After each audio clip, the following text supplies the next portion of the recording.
অবস্থা? আল্লাহ তাআলা বলছেন সাহুন, যারা নামাজ পড়ে এনার্জি লস। ওয়ায়ামনাউনাল মাউন, আল্লাহ তাআলা তারপরে বলছেন ইউরাউন, শব্দ এসেছে যারা নামাজ পড়ে লোক দেখানোর জন্য। জুম্মার দিনে যারা যায়, কিছু লোক আছে না, সারা সপ্তাহে খবর নাই, জুম্মার দিন দামি ফক সেন্ট মেরে দেখছি মসজিদে ছুটছে, প্রথম কাতারে গিয়ে বসে আছে। আর ইমাম সাহেব যদি 5 মিনিট খুতবা এদিক ওদিক করেছে, মসজিদের বাইরে এসে একদম বড় বড় মানে বুলি দিয়ে ঝগড়া মারামারি লাগিয়ে দিল। আর এক শ্রেণীর লোক বলছে শালা বাপের বেটা এই হচ্ছে, হক কথা বলে।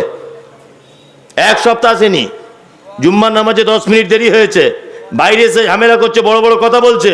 আর একটা লোক পাশ থেকে বলছে এ হচ্ছে বাপের বেটা, যা বলে সামনাসামনি। ও বাপের বেটা না, ও হচ্ছে গয়াকার ধয়াকার মানুষ, যে 1 নম্বরের গাধাও। সারা সপ্তাহ তোমার কোনো খোঁজ নাই, তুমি একদিন নামাজ পড়তে এসে ঝগড়া বাঁধিয়ে দিয়ে চলে গেলে।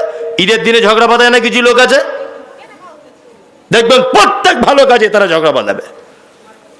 আল্লাহ তাআলা তারপরে বলছেন জাহান্নামের সিরিয়ালের লাস্ট ওয়ায়ামনাউনাল মাউন, এটা বলে বক্তব্য শেষ। আল্লাহ বলছেন যারা তার প্রতিবেশীকে সামান্য উপকার করা থেকে নিজেকে আটকিয়ে রাখে, এদের জন্য দুর্ভোগ এবং এদের থাকার জায়গা জাহান্নাম। প্রতিবেশীকে সামান্য জিনিস, আপনার বাড়িতে কল আছে, আমার বাড়িতে কল নেই, আমার কলটা খারাপ হয়ে গেছে, আমার কল খারাপ, তা আমার বউ 2 দিন আপনার কলে পানি আনতে গেছে, তা আপনার বউ তখন মিষ্টি করে বলছে ও ফতেমার মা আমাদের কলে এসো না, আমাদের কল বেশি চাপাচাপি করলে খারাপ হয়ে যাবে, বলে না? অথচ ওদের বাড়ির 15 জন ওই কলটা ধরে সারাদিন টিপছে, তখন খারাপ হয় না। ঈদের দিনে আপনার বাঁধার জায়গা নেই, গরু কিনেছেন কুরবানি দিবেন, আমার খামারটাতে বেঁধেছেন, তা আমার বউ রাতের বেলা শুয়ে শুয়ে বলছে কি ব্যাপার সেলিম ভাই আমাদের খামারে গরু বেঁধেছে, মনে হয় জায়গা দখল করে নিতে পারে। আমি সকালবেলাতে কুল গাছের কাঁটা এনে জায়গাটা দিয়ে দিলাম যাতে গরুটা বাঁধতে না পারে। এর ব্যাপারে আল্লাহ তাআলা বলছেন ওয়ায়ামনাউনাল মাউন, যে তার প্রতিবেশীকে উপকার করা থেকে নিজেকে আটকে রাখে। বিশ্বনবী বলেন কোন লোক যেন আরেকটা প্রতিবেশীর দেওয়ালে কাঠ বা কুঞ্চি কোন জিনিস টেক লাগিয়ে রাখতে যেন নিষেধ না করে। আমি গাড়ি নিয়ে এসেছি, মালদাতে গাড়িটা খারাপ হয়ে পড়ে আছে, সেলিম ভাইয়ের গাড়ি আছে, বন্ধু মানুষ, ভাইকে ফোন করলাম ভাই একটু গাড়িটা যদি দিতেন খুব ভালো হতো, আমার গাড়িটা 2 দিনের জন্য খারাপ। গাড়িটার ভালো, অথচ বলছে না ভাই হালকা প্রবলেম চলছে, গাড়িটা নিয়ে যাওয়া যাবে না, ওর থাকার জায়গা জাহান্নাম। আল্লাহ বলছেন এ কথা। ওয়ায়ামনাউনাল মাউন, প্রতিবেশীর ব্যাপার সাংঘাতিক কঠিন ব্যাপার। আল্লাহ নবী সাল্লাল্লাহু আলাইহি ওয়াসাল্লাম বলতে গিয়ে বলেছেন যে জিবরিল আমিন প্রতিবেশীর ব্যাপারে আমাকে এত বলে যে আমার আশঙ্কা হচ্ছে যে প্রতিবেশী আমার সম্পত্তির ওয়ারিশ হয়ে যাবে কিনা। মারাত্মক কঠিন ব্যাপার।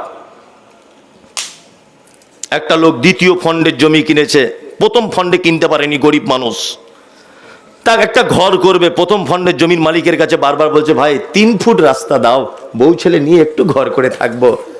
ও তখন বলছে হবে না, এখন কথা বলার টাইম নেই, কথা বলার টাইম নেই। বড় ছেলেকে গিয়ে বল, বড় ছেলে বলছে আমার মেজো ভাইকে বল, মেজো ভাই বলছে ওই আমার খালুকে গিয়ে জিজ্ঞেস করে আয়।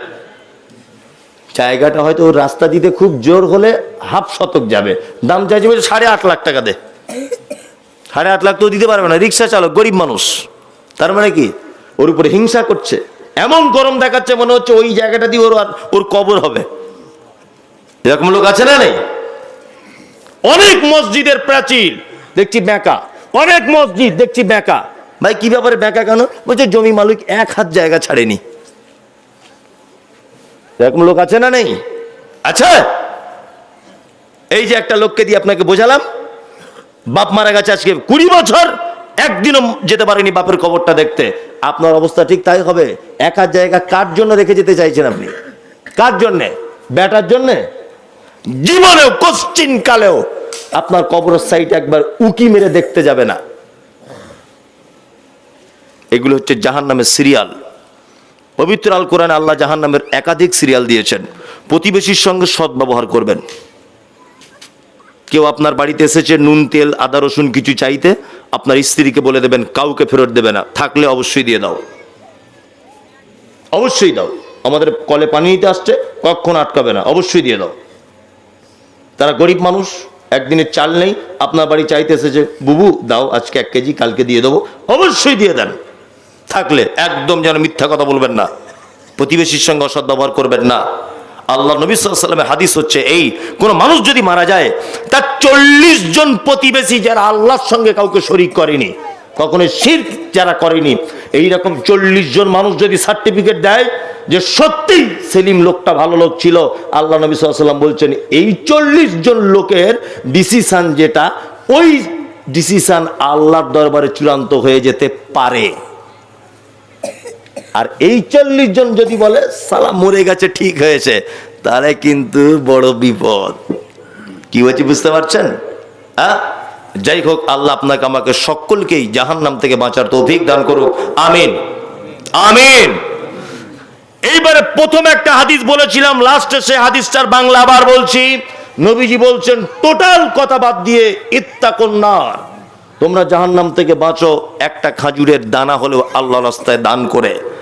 এটা আপনাদের কবরস্থানের উন্নতি কল্পে জলসা, তাই তো? কবরস্থানের উন্নতি কল্পে, মানে ওখানে জায়গা টায়গা কেনা হবে নাকি?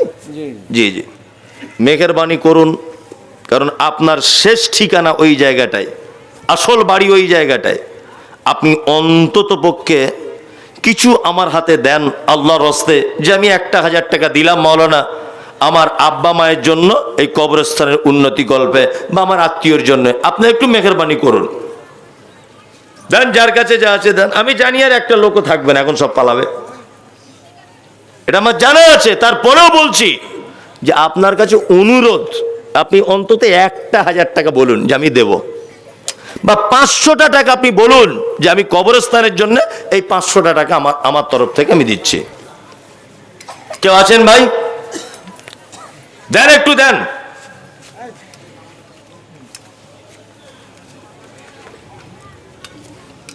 এটা কোরআনের হাফেজ হলো কয়েকটা ছেলে, একবার যে অন্তত পক্ষে তাদের জন্য আমিনটাও বলবে, বা তারা যে পরিচয় দেওয়ার সময় আসসালামু আলাইকুম ওয়া রাহমাতুল্লাহ বলছে উত্তরটা দিবে, কোনো এসব ব্যাপারই নেই। মানে আমি অবশ্য সোশ্যাল মিডিয়াতে খুব বলছি, তারপরে আমাদের নিজেদেরও অনেক কিছুই ত্রুটি রয়েছে, নেই? অনেক কিছু রয়েছে। এই সিফাতগুলোকে একটু ঠিক করুন, গুণগুলো। একটা মানুষ সালাম দিচ্ছে, আপনি তার উত্তর দিচ্ছেন না। একটা আশ্চর্য কথা শুনলেন, একবার সুবহানাল্লাহ বলতে হবে না? বলতে হবে। আলহামদুলিল্লাহ, মেটেকোনাবাসীকে অসংখ্য ধন্যবাদ যে আপনারা অক্লান্ত পরিশ্রমের পরে আল্লাহ সুবহানাহু ওয়া তাআলার অশেষ দয়াতে কয়েকটা ছেলে কোরআনের হাফেজ হয়েছে। এটা একটা আশ্চর্য কিতাব। এখানে কেউ প্রাইমারি স্কুলের মাস্টার আছেন? আছেন কেউ? একজন হাত তুলুন। আমি কিছু ধরবো না, যে ভয় লাগছে আপনার। আছেন? আমি জানি অনেকজনে আছেন, ভয়ে হাত তুলছেন না, যদি কিছু ধরে। আমি ধরবো না বলছি তো। কে একজন আছেন? নেই। আচ্ছা, এরকম লোক একজন আছেন। আচ্ছা, একজন কেউ আছেন যে একদম শিশুদের প্রাইভেট পড়ান, ও আ ক খ, কেউ আছেন এখানে? ওই তো একজন আছেন।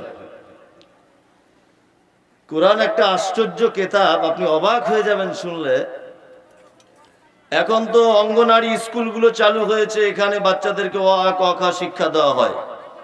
আগে কিন্তু প্রাইমারিতেই দেওয়া হতো না? একটা মাস্টার 30 বছর চাকরি করছে, অ আ ক খ বর্ণ পরিচয় যে বইটা 4 থেকে 5টা পৃষ্ঠার বই। একটা মাস্টার এখানে বলুন তো যে এই বইটা 30 বছর পড়াচ্ছি, আমার বইটা পুরো মুখস্থ হয়ে গেছে। সারা পশ্চিম বাংলার একটা লোক পাওয়া যাবে? পাওয়া যাবে? যাবে না। কিন্তু কোরআন দেখুন, এত মোটা একটা কিতাব, কয়েকটা ছেলে মুখস্থ করে নিয়েছে। এক আশ্চর্য ব্যাপার, মারাত্মক ব্যাপার।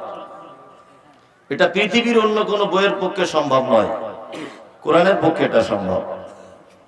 যাই হোক, আমি সেই কোরআন মাজিদ থেকেই বেশ পরিচিত একটি সূরা আপনাদের সামনে তেলাওয়াত করেছি। এই সূরাটার বাংলাটা বলে দিয়ে চলে যাব। আমি নিজে একজন অসুস্থ আজকে। সর্বপ্রথম আপনাদেরকে বলে রাখছি, আব্দুল আজিজ সালাফি সাহেব একটা কোরআনের আয়াত বলছিলেন, কিন্তু লাস্টের একটা কথা যা উনি টাইমের কারণে বলেননি। সেটা হচ্ছে এই যে ইন্না আরাজনাল আমানাতা আলা সামাওয়াতি ওয়াল আরজ ওয়াল জিবাল ফাআবাইনা আন ইয়াহমিলাহা ওয়া আশফাকনা মিনহা ওয়া হামালাহাল ইনসান ইন্নাহু কানা যালুমান জাহুলা। সূরা আহজাব আয়াত নাম্বার 72। আল্লাহ তাআলা বলছেন যে আসমানের উপরে, জমিনের উপরে, পাহাড়ের উপরে কোরআন অবতীর্ণ করতে চাইলাম, কিন্তু তারা ভয়ভীত হয়ে গেল। অবশেষে কোরআন অবতীর্ণ করা হলো মানুষের উপরে, কিন্তু যাদের উপরে কোরআন অবতীর্ণ করা হয়েছে তাদের দুটো চরিত্রের কথা আল্লাহ লাস্টে বলেছেন। এদের চরিত্র দুটো কি না, জালুমান জাহুলা। এরা হচ্ছে জাহেল আর এরা হচ্ছে জালেম। দুটো চরিত্রের কথা আল্লাহ বলেছেন যে যাদের উপরে কোরআন অবতীর্ণ করা হলো এদের দুটো চরিত্র, এক এরা হচ্ছে জালেম, এক এরা হচ্ছে জাহেল। জালেম মানে যারা জানার পরে মেনে নেওয়ার চেষ্টা করে না বা মানে না, এরা হচ্ছে জালেম, অত্যাচারী। জালেম সেই যে অত্যাচারী, জানার পরে মেনে নেয় না। জাহেল হচ্ছে সেই যে জানার চেষ্টা করে না। এই দুটো গুণই কিন্তু আমাদের ভিতরে আছে। আমরা কোরআন জানারও চেষ্টা করি না, মানারও চেষ্টা করি না। করি বলুন? বর্তমান অবস্থা দেখবেন, বর্তমান প্রেক্ষাপটে একটা ঘটনা আপনাকে বলি, এটা আমি অনেক জায়গায় সোশ্যাল মিডিয়াতে বলেছি। ওই দীঘা সমুদ্রের পারে একটা শঙ্করপুর বলে জায়গা আছে। গত 4 বছর আগে আমি ওখানে জলসা করতে গিয়েছিলাম। তা আমাকে একটা বাড়িতে রাখা হলো। আমি বাড়িতে আছি, তা একটা বাচ্চা ছেলে ঘুরছে। তোকে জিজ্ঞেস করছি তোমার নাম কি? বলছে আমার নাম সাইফুদ্দিন। বাহ, খুব ভালো। তা বাচ্চা ছেলে, খুব মিষ্টি ছেলে। ওকে জিজ্ঞেস করছি কোন ক্লাসে পড়ো? বলছে ক্লাস 7-এ পড়ি হুজুর। বেদাতীদের জলসা। তাই বললাম বা এটাও ভালো। তোমার আব্বুর নাম কি? না, আব্বুর নাম শেখ ওয়াহিদুল। এটাও ভালো। ওকে আমি জিজ্ঞেস করছি তুমি বিশ্ব কবির নাম জানো? বলছে কে না জানে। যে কে বলো? রবীন্দ্রনাথ ঠাকুর। ইয়েস, ঠিক বলেছ। বিদ্রোহী কবি কাকে বলে? বলছে হুজুর এটা কে না জানে। যে কি বলো? কাজী নজরুল ইসলাম। ঠিক বলেছ। ঠিক আছে, তোমাকে লাস্ট একটা কোশ্চেন করছি, সঠিক অ্যান্সার দিও। তা হচ্ছে হুজুর বলুন, আমি পেরে যাব। আপনি তুমি মোহাম্মদ বলে কাউকে চেনো? নাম শুনেছ? তো যে হুজুর শোনা শোনা লাগছে। আমার আব্বা ভালো বলতে পারবে, বয়স্ক লোক তো আমি ঠিক চিনতে পারবো না। আমাদের পাড়ায় মনে আগে বাড়ি ছিল, ওইদিকে মনে উঠে গেছে কোথায়। যে বা ঠিক উত্তর দিয়েছ। তার মানে তুমি রবীন্দ্রনাথকে চেনো, তুমি নজরুলকে চেনো, তুমি মোহাম্মদকে চেনো না। এটা আমাদের বর্তমান অবস্থা, তাই না বলুন? আমরা গণশক্তি, প্রতিদিন আনন্দবাজার, কলম, দ্য টেলিগ্রাফ প্রত্যেক দিন পড়ি, প্রত্যেক দিন উপন্যাসের বই পড়ি। কোরআন পড়ার টাইম নেই। আর যদিও বা টাইম হয়, মানার টাইম নেই, মানতে চাই না। আমি যদি কোরআন থেকে কিছু কথা বলি আর সেটা যদি আপনার পক্ষে বিপক্ষে চলে যায়, একবার আল্লাহর দিকে হাতটা তুলে বলুন তো যে মেনে নেব। তাহলে বলবো না তো বলবো না, চলে যাব। কে কে মানবেন কোরআন? কোরআন মানতে এখনো হাত তুলতে দেরি হচ্ছে? বাহ, তাহলে আপনাদের ভিতরে মানার সিফাত তো আসে। আসলে আপনি তো না বুঝে হাত তুলেছেন। জি, এতে অনেক কিছু আছে যেগুলো আপনার পক্ষে মানা বড় কঠিন। চলুন, মুখস্থ আছে সবারই, প্রায় অধিকাংশ নামাজিদের। আল্লাহ এখানে এত মারাত্মক মারাত্মক কথা বলেছে, আপনি অবাক হয়ে যাবেন। যেসব কথাগুলো আপনি কোথায় পেলেন? কোথাও পাইনি, পড়েছি, পড়ে আপনাকে বলছি। আল্লাহ তাআলা বলছেন ওয়াত্তিন, ঠিক ডুমুরের মতো দেখতে একটা ফল, যেটা প্যালেস্টাইনের মাটিতে খুব বেশি হয়। কোন কোন মুফাসসিরগণ বলেছেন, ব্যাখ্যা করেছেন আনজির অর্থাৎ পিয়ারা।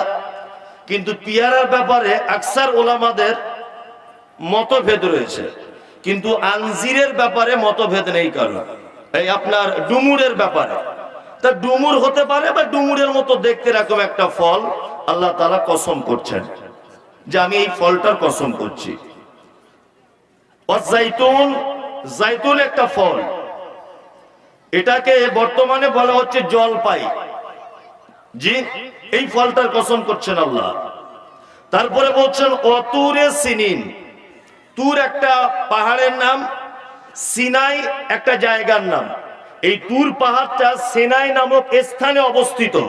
আবার কোন কোন তাফসীরকারকগণ বলছেন, যেমন ইবনে কাসিরে বলা হচ্ছে যে তুর আলাদা একটা পাহাড়, সিনাই আলাদা একটা পাহাড়। আমি বিতর্ক করতে যাচ্ছি না। তুর এবং সিনাইয়ের আল্লাহ তাআলা কসম করছেন। তিনটে কসম হলো ওয়াহাজাল বালাদিল আমিন। আল্লাহ বলছেন এই নিরাপদ নগরী অর্থাৎ মক্কা শহরের কসম করে বলছি। আচ্ছা বলুন, আপনি যদি নামাজ না পড়েন, আপনি যদি সুদ খান, আপনি যদি ব্যভিচার করেন, আপনি যদি হারাম খান, আপনি যদি রোজা না রাখেন, আপনার রোজা রাখাতে না রাখাতে, নামাজ পড়াতে না পড়াতে, দান করাতে না করাতে, জুয়া সুদ ব্যভিচার করাতে না করাতে আল্লাহর কিছু ক্ষতি হয় বা উপকার হয়? হয়? কিছুই হয় না। এই পৃথিবীটা মাছির ডানা সম পরিমাণ মূল্য আল্লাহর কাছে আছে? আছে? নেই। তা আল্লাহর কাছে যখন কিছুই মূল্য নেই, তা আল্লাহ এতটা কসম করে কি গুরুত্ব বোঝাতে চাইছেন? কাকে এত ইম্পর্টেন্ট মনে করছেন? মানুষ কখন কসম খায় বলুন তো? মানুষ তখন কসম খায় যখন সে তার প্রিয়জন মানুষের কাছে অপ্রিয় হয়ে যায়, তখন আবার দ্বিতীয়বার প্রিয়জনের কাছে প্রিয় হওয়ার জন্য আল্লাহর কসম বলতে হয়। আপনি মেটেকোনাতে জলসা শুনতে এসেছেন, রাত 2টোর সময়তে বাড়ি গেলেন, দরজা আওয়াজ করছেন স্ত্রীকে, দরজা খুলেছে, আপনার স্ত্রী বলছে হ্যাঁ গো কোথায় ছিলে এতক্ষণ? আপনি তখন বললেন মেটেকোনা মাদ্রাসার জলসায়। আপনার স্ত্রী বলছে না তোমাকে বিশ্বাস করি না, তুমি জলসা শুনতে যাওয়ার লোক নয়, তো মনে হয় অন্য কোনো ব্যাপার আছে। এতক্ষণ কোথায় ছিলে? রাত 2টো পর্যন্ত মমতাজুর বক্তব্য রেখেছে। হ্যাঁ সত্যি করে বলো।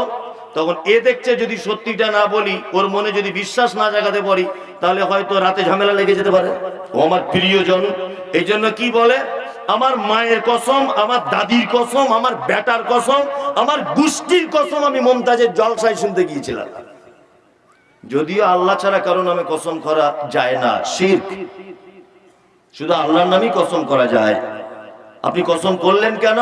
ওটা প্রিয়জন মানুষ অপ্রিয় হয়ে যাচ্ছে একটা কথার জন্য, এই কারণে আপনি আবার তার কাছে বিশ্বাসকে অটুট করার জন্য আপনি কসম খেলেন। এবার বলুন, আল্লাহর কাছে তো মাছির ডানা সম পরিমাণ আমাদের কোনো মূল্য নেই, আছে?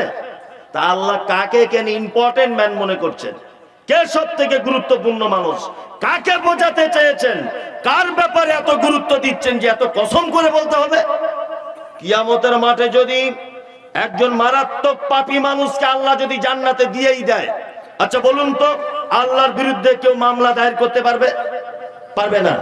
গ্রাম পঞ্চায়েত যদি অন্যায় ভাবে ইন্দিরা আবাসনের ঘরটা গরিব মানুষের নাম থেকে কেটে দিয়ে একজন ধনী মানুষকে দিয়ে দেয়, তাহলে কিন্তু গ্রামে তার বিরুদ্ধে মিটিং মিছিল হবে, হবে না?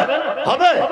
কিন্তু আল্লাহ যদি একজন অপরাধীকে জাহান্নামের থেকে বাঁচিয়ে জান্নাতে যদি দিয়ে দেয়, তারপরেও তার বিরুদ্ধে কেউ মামলা করতে পারবে না।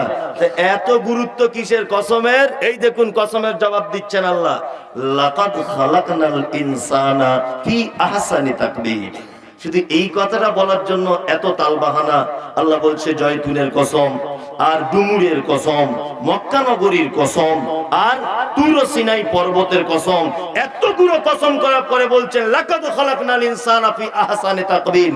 মানুষকে আমি তৈরি করেছি একদম উন্নত মানের আবহাওয়াবে, উন্নত পরিকাঠামো দিয়ে, খুব সুন্দর করে, যা পৃথিবীর আর কাউকে এত সুন্দর করে বানানো হয়নি। সব থেকে আদর করে বানিয়েছে আল্লাহ কাকে? কাকে? মানুষকে। এইবার আপনাকে আবার জিজ্ঞাসা করছি, বুঝে উত্তর দেন। এটা বাচ্চা ছেলের মতো প্রশ্ন। বলুন তো আল্লাহ কজন? একজন। শেষ নবী হিসাবে নবী কজন? একজন। শেষ নবী আর আল্লাহ এই মাঝখানে একজন ছিলেন, আল্লাহর কথাকে নবীর কাছে এসে জুড়ে দিতেন। এই নাম কি? জিবরিল। শেষ গ্রন্থ, চূড়ান্ত গ্রন্থ, তার নাম কি? আল কোরআন। তাহলে সব একটা একটা করে হলো, তাই তো? এবার চলুন কোরআনের ভিতরে একটু ঢোকা যাক। আল্লাহ বলছেন মানুষকে তৈরি করেছি বড় সুন্দর করে, তাই তো? চলুন পবিত্র কোরআনের ভিতরে ঢুকুন। আল্লাহ মানুষের ব্যাপারে আরো কি বলছেন? মানুষের ব্যাপারে বলছেন খুলিকাল ইনসানু যাইফা। এখানে বলছে মানুষকে বড় সুন্দর করে বানিয়েছি, আর অত্র আয়াতে বলছেন খুলিকাল ইনসানু যায়ীফা, মানুষকে আমি পৃথিবীতে সব থেকে দুর্বল করে পৃথিবীতে তৈরি করেছি। দুই রকম কথা হলো, তাই তো? চলুন আর একটু ভিতরে ঢোকা যাক। কোরআন কি বলছে? কোরআন বলছে উলাইকা কাল আনআম বাল হুম আযাল, ওরা চতুষ্পদ জানোয়ার, বাল হুম আযাল, তার থেকেও নিকৃষ্ট। চতুষ্পদ জানোয়ারের থেকে নিকৃষ্ট। তাহলে একটাই কোরআন, একই আল্লাহ, তিন রকমের কথা, তাই তো? এটা কোনোদিন আপনার মাথায় ঢুকেছে? আপনার তো টাইমই নেই, টাইম খুব শর্ট, তাই না? খুব টাইম শর্ট। ওই জন্য টাইম শর্ট বলে আমি পড়ে এসে আপনাকে বলে দিচ্ছি এটা। তাহলে কোরআনের তিন জায়গায় তিন রকমের কথা হলো। এক, আল্লাহ বলেছে মানুষকে সুন্দর করে বানিয়েছি। দুই, মানুষকে তৈরি করেছি বড় দুর্বল করে। তিন, এরা এত খারাপ, চতুষ্পদ প্রাণীর থেকে নিকৃষ্ট। একটা একটা করে একটু ভিতরে ঢোকা যাক। 2-4 মিনিট আমাকে টাইম দেয়, আমি মূল জায়গাতে আসছি ইনশাআল্লাহ। আজকে আমার স্টেজে ওঠার আগে অনেকবার অনেক বিষয় বলে দিয়েছে। ওয়াকফ বোর্ডের ব্যাপারে বলবেন, ওই পীর সাহেবদের ব্যাপারে বলবেন। এখন স্টেজে একজন বললেন অবশ্যই মেয়েদের ব্যাপারে একটু বলবেন, আর একজন ভাত খেতে খেতে ওখানে বলছে বন্ধন লোনের আজকে 12টা বাজিয়ে দেবেন। কার কথা শুনি বলুন তো, কার কথা শুনি? ওই জন্য আমি 12 মিশালি মতো একটু সব দিকে যেন সবারই মন ভরে, সেই হিসাবে কিছু কথা বলবো। কি বলছি বুঝতে পারছেন? সবারই যেন একটু একটু একটু একটু করে পাতে যেন কিছু পড়ে, এইরকম আলোচনা রাখার চেষ্টা করছি। তাহলে প্রথমে জানা যাক, আল্লাহ তাআলা বলেছেন মানুষকে দুর্বল করে বানালাম। আচ্ছা, এখানে কেউ প্লেন চেপেছেন? একজন হাত তুলুন তো। অনেকজন চেপেছেন, আলহামদুলিল্লাহ আলহামদুলিল্লাহ। আমিও চেপেছি, আমারও হাত আপনাদের দলে আছে। তা প্লেনের কিছু নিয়ম কানুন আছে, এটা আপনারা জানেন নিশ্চয় যারা চেপেছেন। প্লেনের ভিতরে যখন উঠে যাবেন তখন দেখবেন দরজা লাগিয়ে দিয়ে একটা মেয়ে দেখবেন, খুব সুন্দরী মেয়ে, মুখে একটা মাইক্রোফোন নিয়ে বলবে আমরা এখন কলকাতা নেতাজি সুভাষচন্দ্র বিমানবন্দর থেকে হায়দ্রাবাদ অমুক বিমানবন্দরের দিকে রওনা করতে চলেছি। আমাদের ফ্লাইটটা এত নাম্বার, এই ফ্লাইটটা 16,000 ফুট উপর দিয়ে এত কিলোমিটার গতিতে চলবে। দেখুন সাইডে সিট বেল্ট লাগানো আছে, সিট বেল্টটা দয়া করে পরে নেবেন। প্লেনটা এইভাবে যখন উঠবে দয়া করে কেউ নড়াচড়া করবেন না। এইভাবে যখন চলবে তখন আপনি ব্যবহার করতে পারেন, দৌড়দৌড়ি করুন, অসুবিধা নেই। বাথরুমে যদি যাওয়ার প্রয়োজন হয় অবশ্যই টিস্যু ব্যবহার করবেন। আর যদি প্লেনটা দুর্ঘটনার কবলে পড়ে যায়, তলাতে প্যারাসুট রাখা আছে, এইভাবে খুলে এইভাবে লাগিয়ে এইভাবে ঝাঁপ দেবেন, তখন আপনার কলিজার 12টা বেজে যাবে। এটা বলে কি বলে না? বলে বলে কন্ট্রোল রুম থেকে পাইলট যে হয় চালক, তার কাছে ফোন আসে, হ্যালো এত নম্বর ফ্লাইট, 2 জন পাইলট রয়েছেন, আপনারা প্লেনটাকে আকাশে তুলতে পারেন, কোন রকমের ডিস্টার্ব নেই। ইঞ্জিনিয়ার মারফত ট্রেনের ইঞ্জিনগুলো সব চেক করে নেওয়া হয়েছে, যান্ত্রিক কোনো ত্রুটি নেই। এই মুহূর্তে আপনি প্লেনটাকে আকাশে তুলে দেন। আকাশে তুলে দিল, দিয়ে মোটামুটি 10 মিনিটের গতিতে প্লেনটা চলছে। ধরে নেন 500 কিলোমিটার রাস্তা গেছে, এরপরে ফাঁকা আসমান থেকে প্লেনটা ভেঙে পড়ে গেল। বলুন যে ঘটনা ঘটে কি ঘটে না? ঘটে ঘটে। আল্লাহ বলছে কুলিকাল ইনসানু যায়ীফা, তোমরা বড় দুর্বল, খুব দুর্বল।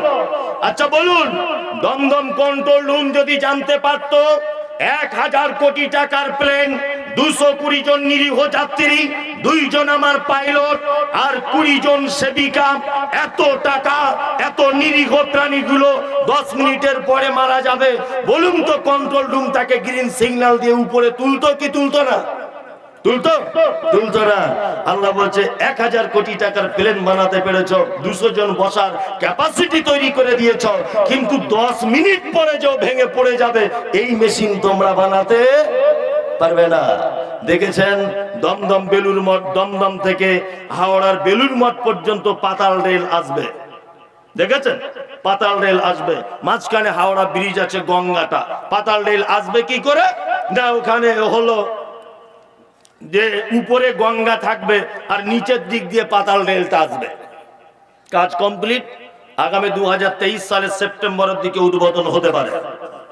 উপরে গঙ্গা নদী থাকবে, তলা দিক দিয়ে পাতাল রেল আসবে। কোথায়? বেলুর মঠে। এটা আবিষ্কার হয়ে গেছে, তৈরি হয়ে গেছে, কিন্তু কবে যে ওই ব্রিজটা ভেঙে নদীতে গুড়িয়ে যাবে এই মেশিন আবিষ্কার করা গেছে? হ্যাঁ, মানুষ বড় দুর্বল আল্লাহ তাআলার জ্ঞানের কাছে। দুর্বল নয়, দুর্বল। আরো কত দুর্বল দেখবেন, কসাইখানাতে যখন গরু জবাই হয় অনেক সময় গরুর দেখবেন কলিজা খারাপ হয়, দেখেছেন তো? খারাপ হয়ে যায় কলিজা। কসাইখানাতে জবাই করা হয়েছে বলে প্রমাণ হয়েছে যে ওর কলিজা খারাপ। যদি জবাই করা না হতো এখনো 2 বছরও হাল চালাতো, কোনো অসুবিধা ছিল না। মানুষ, তোমার কিডনিতে 1/2 ইঞ্চি পাথর হয়েছে, ভেলোরে ছুটছে। মানুষ দুর্বল কি দুর্বল নয়? দুর্বল। এটা আপনাকে বুঝিয়ে দিলাম। নাম্বার 2, আল্লাহ তাআলা বলছেন উলাইকা কাল আনআম, এরা চতুষ্পদ জানোয়ার, তার থেকে নিকৃষ্ট। এইবার আপনাকে বলছি, আচ্ছা পৃথিবীতে বলুন তো দেখি, মানুষ সৃষ্টি হয় মানুষ হয়ে, না পৃথিবীতে এসে মানুষ হতে হয়? কোনটা কোনটা? মানে আপনারা কিছু বলতে চাইছেন না কেন? কোনটা বলুন? পৃথিবীতে এসে মানুষ হতে হয়। অন্যান্য পৃথিবীর সব প্রাণীরা তারা নিজস্ব বৈশিষ্ট্য নিয়ে জন্মগ্রহণ করে। হাঁসের বাচ্চা দেখেছেন? ডিম থেকে বার হয়ে কোনোদিন তার মাকে বলে যে মা, আমাকে একটা ভালো সুইমিং পুলে ভর্তি করে দাও, আমি একটু প্রথমে সাঁতার কাটা শিখি, তারপরে বড় পুকুরে গিয়ে নামবো। এরকম দেখেছেন? দেখতে পাবেন না, কারণ ও জন্ম থেকেই সাঁতার জানে, ও জন্ম থেকেই শিখে এসেছে। কি বলছি বুঝতে পারছেন না? ওকে শেখাতে হয় না। আর মানুষ সব সময় মানুষ থাকে না। এই যে মাওলানা সাহেব বসে আছেন, ইউনুস সালাফি সাহেব, আমি যদি ওনাকে বারবার এরকম করে গুতা মারি, বারবার যদি খোঁচা মারি, বারবার যদি খোঁচা মারি, তা লোকটা কি বলবে? এক পর্যায়ে বলবে মানুষ না অমানুষ রে। এটা বলবে কি বলবে না? বলবে। আপনার স্ত্রী বাড়িতে তরকারি কাটছিল, তরকারি কেটে কেটে আপনাদের ভাষায় কি বলে ওটা যেটাতে রাখে? কি বলে? পেতে না কি বলে? পেতে, পেছে, ওই পেছেতে রাখছে ধরে না। তা আপনার বাড়িতে একটা ছাগল ছিল, ছাগলটা বারবার গিয়ে তরকারিটা খেয়ে নিচ্ছে। আপনার স্ত্রী কোনোদিন ছাগলটাকে মেরে বলে তুই ছাগল না অছাগল? এটা বলে? বলে না। গরু চড়াচ্ছিলেন মাঠে, গরু খুব বদমাইশি করছে, গরুকে লাঠি দিয়ে মারছে না, বলছে শালা গরু তুই গরু হ। এ কথা কেউ বলে? বলে না। কিন্তু ছাত্র যদি পড়াশোনা না করে মাস্টার কি বলে? এই মানুষ হ,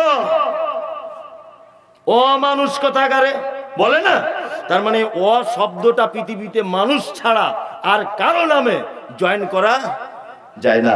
তার মানে পৃথিবীতে সবাই নিজস্ব রূপ নিয়ে জন্মগ্রহণ করে, মানুষ কিন্তু করে না। ওই জন্য কাজী নজরুলের ভাষাতে দৈত্য দানব যা কিছু সব পারবে তুমি হতে, মানুষ সবার এখনো অনেক অনেক অনেক তোমার বাকি। মানুষ সবাই হতে পারে না। পারে? পারে না।